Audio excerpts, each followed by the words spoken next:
if we're thinking about shame or guilt. Shame means we want to hide from things. Guilt means that we can own it. Now, there's two other things that are important to talk about in the moment, and that is shame and guilt.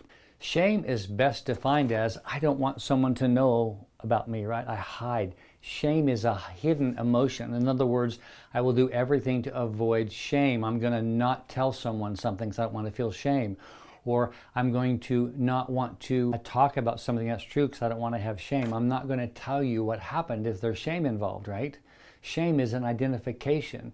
It's how I see myself as unworthy or not good enough, or what those weird things are that we say to ourselves. Guilt, however, is the opposite. Yep, got a speeding ticket, that's how it was, right? Guilt is owning what's true without denying it. It's a form of vulnerability, but with guilt there's really no emotion, it's just true. Guilt is owning the truth about what's true about you. Now, guilt, again, is different because there's typically no emotions with guilt. Shame, however, has an emotion tied to it.